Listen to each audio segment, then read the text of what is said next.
फिर वही गदर मची, फिर वही दिन आए। ऐसा लगता ही नहीं कि 22 साल बीत चुके हैं। ऐसा लगता है जैसे कल की ही बात हो। पिछली बार अशरफ अली को धोया था तो इस बार पाकिस्तानी जनरल मेजर हामिद इकबाल की गर्दन मरोड़ी। वही जज्बा, वही जुनून, वही आंखें, वही दहाड़। दुश्मन को धोते हुए गदर 2 पिछले हफ्ते 11 अगस्त को रिलीज हुई। बॉक्स ऑफिस पर गदर 2 ने गदर मचा रखी है। ऐसा लग रहा है कि कोई फिल्म नहीं, कोई त्योहार आ गया है जिसका हम बरसों से इंतजार कर रहे हैं। रिलीज के पहले सब यही सोच रहे थे कि क्या गदर 2 गदर 1 की कामयाबी को दोहरा पाएगी। साथ ही साथ यह भी डर था कि क्या दर्शकों को जितनी अपेक्षाएं गदर 2 से है, उन अपेक्षाओं पे गदर 2 खड़ी उतर पाएगी। लेकिन अंजाम इतना भयानक और गदर मचाएगा कोई सोचा नहीं था।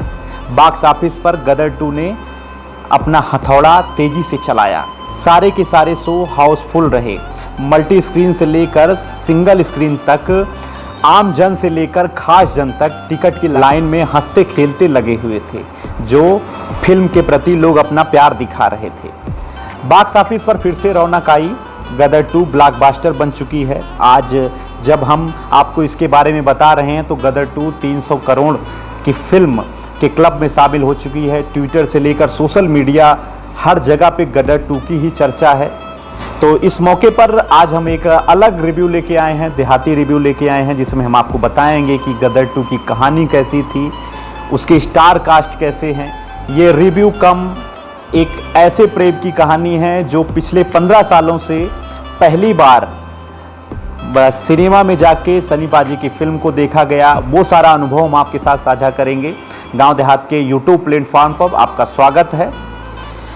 सबसे पहले हम बात करते हैं अपने सनी पाजी की। जी हाँ, सनी पाजी यानी कि तारा सिंह गदर 1 के। गदर 1 के तारा सिंह आज भी हमारे आपके जहन में वैसे ही बसे हैं जैसे गदर 1 में थे वो। हम उनकी कहानी को गदर 2 में नए तरीके से लिखा गया। ज़्यादा कुछ छेड़छाड़ नहीं हुई, लेकिन सनी पाजी का कैरेक्टर सनी पाजी का तारा सिंह का कैरेक्टर लोगों के दिलों में एक बार फिर से बस चुका है। गदर 2 में सनी पाजी शुरुआत से ही तारा सिंह के किरदार में घुस जाते हैं। पहले हाफ में इनको कम फ्रेम मिलता है, गाने रहते हैं, उन गानों में वो जमकर जो है अपनी एक्टिंग को, अदाकारी को निभाते हैं सकीना के साथ। सनी पाजी ने अपने कैरियर में एक अपनी अलग ही इमेज बनाई है। उनकी विनम्रता, उनकी सरलता उनको एक अलग पहचान दिलाती है। और इसके साथ साथ जब वो रौद्र रूप धारण करते हैं तो बड़े से बड़े विलन भी कांप उठते हैं। दर्शक मानते हैं कि सनी पाजी कुछ भी कर सकते हैं। ये मानते हुए भी कि हम सिनेमा देख रहे हैं, रियल लाइफ में ऐसा कुछ नहीं होता है, लेकिन जो वो रियल लाइफ में करते हैं, दर्शक उसको बिना चूं के देखते जाते हैं। ऐसा मानते हैं कि सनी पाजी हैं तो हो सकता है कि ये चीज़ें हो जाएं। यही सनी देओल की असली कमाई है, वरना फिल्म इंडस्ट्री में रुतबा भला कितनों को नसीब हुआ है। जब गदर में उन्होंने हैंडपंप उखाड़ा तब दर्शकों को हैरानी परेशानी नहीं हुई। तालियां जरूर बजी सिनेमा हॉल में। तालियों से, गड़गड़ाहट से उस सीन को लोगों ने एंजॉय किया। गदर 2 में भी पाकिस्तान में उनका इतना खौफ था कि उन्हें पकड़ने आई, फिल्म के एक दृश्य में उनको पकड़ने आई भीड़। जब सनी पाजी के सामने सनी पाजी हैंडपंप की तरफ अपनी नज़र घुमाते हैं तो बिना हैंडपंप के उखाड़े ही भीड़ उल्टे पांव वहाँ से भाग जाती है। सच कहा जाए तो सबसे ज़्यादा ताली इसी सीन पर बजती है। पिछली गदर में जहां तारा सिंह अपनी मोहब्बत सकीना को पाकिस्तान से ले आते हैं, वहीं इस गदर 2 में वो अपने बेटे, जवान बेटे जीते को पाकिस्तान से लाने जाते हैं। अपने बेटे को लाने के लिए वो इस बार बहुत सारे एक्शन सीन करते हैं। कहीं खंभा उखाड़ते हैं तो कहीं पहिया नचाते हुए आपको नज़र आएंगे, और इन सब, और कहीं न कहीं वो हथौड़ा भी चलाते नजर आते हैं। बल्कि एक जवान बेटे के बाप के रोल को भी वो बाखूबी निभाते हैं। बाप और बेटे के रिश्ते कैसे होने चाहिए यहाँ इस फिल्म में दर्शाया गया है, और बाप और बेटे के दृश्य को सनी पाजी से बेहतर कह सकते हैं कि आज तक ज़्यादातर फिल्में नहीं बनी हैं, ज़्यादातर उस पर बात नहीं हुआ है, लेकिन इस फिल्म में आपको बाप और बेटे के रिश्ते के भी असली मायने समझ में ज़रूर आएंगे। तारा सिंह भी सभी बाप की तरह अपने बेटे की फिक्र करता है, पढ़ने लिखने की उसको चिंता होती है, जबकि उसका बेटा ही जो है एक्टिंग करना चाहता है, मुंबई जाना चाहता है। इन सब के बीच में तारा सिंह वो अपने बेटे की तारा सिंह को अपने बेटे जीते की चिंता होती है, उसको थप्पड़ भी लगाते हैं, कमरे में भी बंद करते हैं। और जब अब जीते पाकिस्तान जाता है तो उसको पाकिस्तान से लाने के लिए भी पूरी कोर कसर बाकी नहीं लगाते हैं। वहीं बच्चे के जन्मदिन पर यानी कि जीते के जन्मदिन पर वो उसको गड्डी भी दिलाते हैं। ऐसा ही होता है सभी बाप, दुनिया का हर बाप ऐसा ही होता है। और इस फिल्म को जब कोई देखेगा तो वो अपने आप को उससे रिलेट कर पाएगा। पाकिस्तान में अपने बेटे को ढूंढने गए तारा सिंह जीते जीते चिल्लाकर अपने कलेजे को भी छलनी करते हैं। फिल्म में एक संवाद है जिसकी आजकल खूब सारी चर्चाएं हो रही हैं। इसमें सनी देओल कहते हैं कि एक बाप के होते हुए भला एक बेटे को क्या फिक्र हो सकती है। वाकई यह दुनिया का सबसे बड़ा सच है। बाप के होते हुए बेटा बेटी किसी भी प्रकार की कोई चिंता नहीं करते हैं कि हमारे बाप हैं, हमारे पिताजी हैं, वो सारी चीज़ें देख लेंगे। फिक्र और चिंताओं को दूर करने के लिए फिल्म में बाप का किरदार सनी देओल ने बहुत बेहतर तरीके से निभाया है। और 65 साल की उम्र में आपको बता दें तो किसी भी एक्टर द्वारा इस प्रकार की अदाकारी करके फिल्म को 300 करोड़ से ज़्यादा जो है प्रसिद्धि दिलाने वाले सनी देओल एकमात्र ऐसे एक्टर हैं जो लीड रोल में इस तरीके की फिल्में कर रहे हैं। गदर 2 का कहर इस तरीके से चल रहा है कि 65 साल की उम्र में भी सनी देओल सभी को टक्कर दे रहे हैं। बॉलीवुड के नए बाहुबली के रूप में वो स्थापित हुए हैं। बॉक्स ऑफिस पर यह फिल्म सफलता के कई सारे आंकड़े को तोड़ रही है और एक नया कीर्तिमान स्थापित कर रही है। और सनी देओल की यह जो है अब तक की सबसे यादगार फिल्मों में से एक नज़र आ रही है। अब हम आपसे बात करते हैं फिल्म बनाने वाले के बारे में। तो इस फिल्म को डायरेक्ट किया है वही पुराने अनिल शर्मा ने, जिन्होंने गदर एक प्रेम कथा लेके आए थे 2001 में। गदर 2 को बनाने के पीछे बहुत सारे एक्सपेरिमेंट नहीं किए गए। कहानी को बस नए सिरे से ज़्यादा उसके साथ छेड़छाड़ नहीं हुई, गानों में उतना ज़्यादा छेड़छाड़ नहीं हुई, बल्कि और अच्छा करने का प्रयास किया गया। अनिल शर्मा के साथ साथ उनके बेटे उत्कर्ष शर्मा को भी यह जो है फिल्म नई संजीवनी देने का काम की है, क्योंकि 2018 में अनिल शर्मा ने अपने बेटे का डेब्यू कराया था जीनियस फिल्म के साथ। वो फिल्म उतना हिट साबित नहीं हो पाई थी। तारीफ़ करनी होगी अनिल शर्मा की कि उन्होंने मूल फिल्म से कहीं ज़्यादा बेहतर करने की छेड़छाड़ नहीं की, कोशिश नहीं की, जिससे वो दर्शकों की अपेक्षाओं पे खड़े उतर पाए हैं। फिल्म में जो विलेन का मुख्य किरदार था गदर 1 में, वो अशरफ अली यानी कि अमरीश पुरी साहब का था। उनकी कमी भी इस फिल्म में नज़र आई, लेकिन उनकी जगह पर लीड रोल मुख्य विलन का जिसको दिया गया मनीष वाधवा का, यानी कि पाकिस्तानी मेजर जनरल हामिद इकबाल का किरदार जो है वो मनीष वाधवा ने बहुत बेहतर तरीके से निभाया है। और उन्होंने अपने कैरेक्टर के साथ न्याय किया है। उनका एक संवाद, उनकी एक हर एक प्रकार की एक्टिंग वाकई में दर्शकों को बहुत ज़्यादा रास आ रही है। तो कह सकते हैं कि गदर 2 में विलेन का भी किरदार दमदार रहा।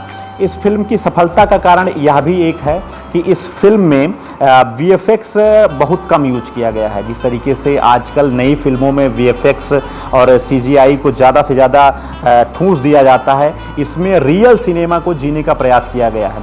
रियल सिनेमा के रियल सीन को शूट करने का प्रयास किया गया है।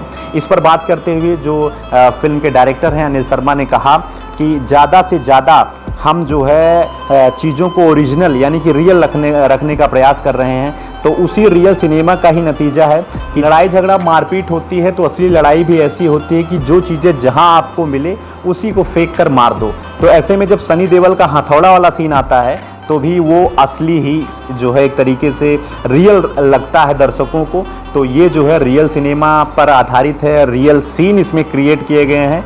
तो इस फिल्म की सफलता का ये भी एक बहुत बड़ा जो है कारक है कि इसमें ज़्यादा से ज़्यादा जो है असली सीन को क्रिएट करने का प्रयास किया गया। VFX और CGI ज़्यादा से ज़्यादा नहीं डाले गए। और बाकी सकीना बनी अमीषा पटेल को जितना भी रोल दिया गया उन्होंने उसको बाखूबी निभाया है। बहुत बेहतरीन तरीके से उन्होंने अपनी कैरेक्टर के साथ जो है जस्टिफाई किया है। तो संगीत की बात की जाए तो उर्जा काले कावा और मैं निकला गड़ी लेके, को नए तरीके से जो है क्रिएट करने का प्रयास किया गया है। इसमें ज़्यादा कुछ अलग नहीं किया गया है, पुराने गाने की तर्ज पे ही इसको रखा गया है। और सबसे बड़ी बात कि जो निचला तबका है, मजदूर वर्ग हैं, वो इसे अपनी फिल्म मान रहे हैं, उत्सव के तरीके से उसका इंतज़ार कर रहे थे और इन गानों के साथ वो फिल्म को देखने जा रहे हैं। तो इस फिल्म की सबसे बड़ी सफलता उसका ये जो है असली संगीत है, इसमें कोई दो राय नहीं है।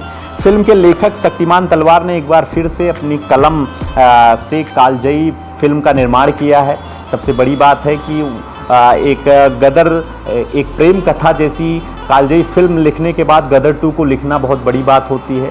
उन्होंने ज़्यादा कुछ नहीं, उस कहानी को वहीं से आगे बढ़ाया और उसको एक कालजयी फिल्म बनाने का पूरा प्रयास किया है। इस फिल्म के साथ लोगों के इमोशंस जुड़े हैं, उनके लिए यह सिर्फ एक फिल्म नहीं, एक जज्बात है। कोई भी फिल्म तभी कामयाब हो पाती है जब उसकी कहानी और किरदार लोगों के दिलों में घुस जाए, लोगों के दिलों में अपना एक स्थान बना ले। तो गदर 2 ने भी इस तरीके से एक स्थान बनाया। नई गदर जो आई है उसने बनाया ही है, इसके साथ साथ पुरानी गदर ने बनाया था। तो सबसे बड़ी चैलेंज यही था कि गदर 2 भी लोगों के दिलों में अपना एक स्थान बना पाए। तो गदर 2 बनाने का पूरा प्रयास की है और इस कदर गदर ने इस पे कब्जा किया है कि 22 साल बाद भी ये कहानी जो है नई नज़र आती है। बिल्कुल लोग उसको अपनी फैमिली के साथ जाकर देखते हैं। तो ये कुछ रिव्यू हैं, ये कुछ अपने विचार हैं जो हमने आपको बताया है कि फ़िल्म कैसी है। आज फिल्म के रिलीज होने के एक सप्ताह बाद, यानी कि 7-8 दिन बीत जाने के बाद भी गदर 2 जो है उसकी जो कमाई है वो रुकने का नाम नहीं ले रही है। सुनामी की तरह गदर 2 जो है बॉक्स ऑफिस पर हिट ब्लॉकबस्टर साबित होती जा रही है। 300 से ज़्यादा करोड़ से ज़्यादा ये कमाई कर चुकी है। पहले दिन ही इसकी ओपनिंग बहुत ज़बरदस्त रही, 40 करोड़ से ज़्यादा की इसकी ओपनिंग रही। और सबसे बड़ी बात है कि सनी देओल इस बार गदर 2 के प्रचार प्रसार में कोई कमी नहीं छोड़े हैं। प्रचार प्रसार एक अच्छा माध्यम होता है फिल्म को हिट कराने का, लोगों के बीच में जाने का। सबसे बड़ी बात है कि गदर 2 को रिलीज होने का एक देशभक्ति का मौसम मिल गया उसको। 15 अगस्त यानी कि इंडिपेंडेंस डे था, भारत की स्वतंत्रता का दिन था। तो लोग अपनी फैमिली के साथ इस फिल्म को देखने जा रहे हैं। कह सकते हैं कि जब आप कुछ रियल क्रिएट करेंगे, एक अच्छी कहानी के साथ आएंगे, तो आपको ज़्यादा कुछ दिखावे की ज़रूरत नहीं है। लोग आपको खुद जो है पसंद करेंगे। यह कीर्तिमान, ये उदाहरण जो है गदर 2 ने सही साबित करके दिखाया है। तो आज देहाती रिव्यू में हमने आपको गदर 2 के बारे में बताया। आप ज़रूर बताइएगा कि आपको रिव्यू कैसा लगा। आप फिल्म देखें तो आपको फिल्म कैसी लगी। और सिनेमा कहते हैं कि जो है हमको कुछ न कुछ सीख देता है। तो साहित्य और सिनेमा समाज का दर्पण है। तो ये गदर 2 फिल्म भी एक तरीके से दर्पण ही है कि दोनों देशों के लोग, यानी कि भारत और पाकिस्तान के लोग जो है अमन चाहते हैं, शांति चाहते हैं। लेकिन इन दोनों देशों के जो हुक्मरान हैं वो शांति नहीं चाहते हैं। इसी वजह से युद्ध होता है, इसी वजह से विवाद अक्सर सामने आते हैं। एक अच्छे रिश्ते के रूप में ये फिल्म भी जानी जाएगी। इस फिल्म के जो संवाद हैं बहुत लोगों के दिलों में आज भी राज कर रहे हैं। जैसे हमारा हिंदुस्तान जिंदाबाद था, जिंदाबाद है, जिंदाबाद रहेगा, उसका भी उपयोग इसमें किया गया है। और इसके जो अलग अलग एक संवाद हैं वो सभी लोगों के दिलों और दिमाग में छा गए हैं। जिसमें सनी पाजी कहते हैं कि कटोरा लेकर भीख मांगोगे। उसमें ये भी कहते हैं कि अगर दोनों देशों के बीच यहाँ के मुसलमानों को कहा जाए तो ज़्यादा से ज़्यादा यहाँ के मुसलमान पाकिस्तान के भारत में आके बसना चाहेंगे। तो ये सब संवाद हैं जो फिल्म को कालजयी बनाते हैं। तो देहाती रिव्यू में आज के लिए इतना ही। आगे और भी फिल्मों की जानकारियाँ, उसके रिव्यू के बारे में हम आपको बताएंगे। तब तक के लिए आप देखते रहिए गाँव देहात, बने रहिए गाँव देहात के साथ। आपका बहुत बहुत धन्यवाद।